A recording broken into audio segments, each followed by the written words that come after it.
Hi. You know, making the rounds in social media today and the last few days, there are some people trying to kind of sow some doubt as to the feasibility of the technology. And I know you can't go into great detail about the finer points about the technology, but what can you say? First off, I don't even think a lot of people understand what a drivetrain even is, because a lot of people just aren't very mechanically savvy. I would agree. What can you do to kind of give people a basic understanding of what it is you're building, and then to quiet some of the doubt that people are trying to push out there for the feasibility of this in terms of literally the laws of physics? I mean, there are people that, want to try to tell others that it's just not possible to do what you're doing. So what can you say to everyone who's kind of like not sure who to believe and wants to kind of be a little bit somewhat educated on the basics of what you guys are actually doing? Okay, so I have a few. Go ahead. Sorry. The non-mechanically and non-scientific, lay person out there. Yeah. Well, I'm not sure I have the right answer for you, but I'll give you three of them. One is, I saw it with my own eyes. I was in the vehicle. As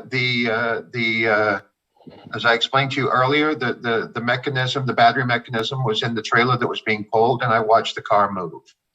I am, how do I put it? I'm as layman as you are. I just saw what I saw. I believe the gentleman who told me all of the other things that are involved in it. I know of certain documents that are in play in regards to this and what we're going through and how we're going about it and why his is considerably different than what's out there.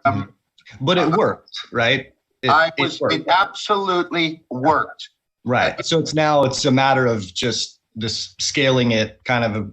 Well, it's a matter of scaling it, and there's some other things involved. I mean, we're in the middle of how we file the patents, what we should do. Here's an example, and I had this conversation with somebody the other day.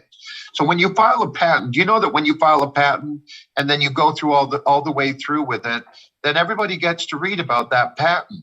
One thing I have learned is the automobile industry, that's a pretty cutthroat business. Do you know something? Do you know how Coca-Cola protect their so-called secret sauce? Yeah, I've heard of that. Yeah. Well, they don't make a patent. They renew that patent every 2 years, so you don't have to give all of your goods up, so to speak, all of your secrets. So I'm still in many. Don't take this the wrong way. I'm still at such an early stage. I'm in an early stage of where we go in technology and how we should, sell this thing and put this thing together. But I'm not at the early stages of whether I believe in it. And I believe in it. So if you believe in me, you stick with me. If you don't, you shouldn't buy the stock.